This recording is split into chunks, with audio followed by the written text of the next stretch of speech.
યોગીજી મહારાજ કહેતા હતા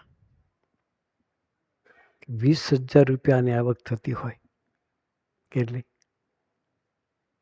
મહિને નહીં હો,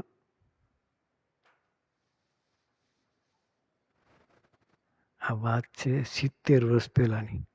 કેટલા વર્ષ પહેલાની? 70 વર્ષ પહેલાની.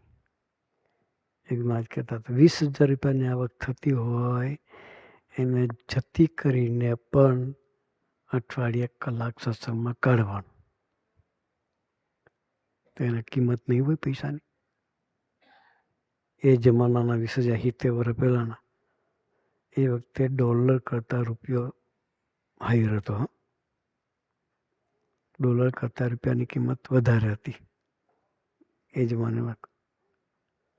ત્યારે યોગીજી મહારાજ કહેતા હોય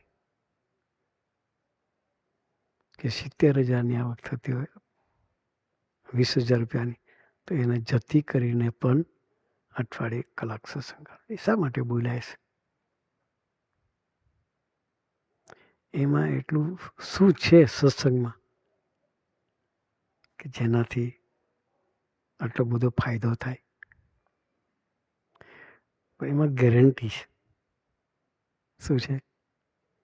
ગેરંટી છે કે ભગવાન અંત અવસ્થાએ તેડવા આવે નહીં. શાની? ભગવાન અંત અવસ્થાએ તેડવા આવે એની ગેરંટી છે.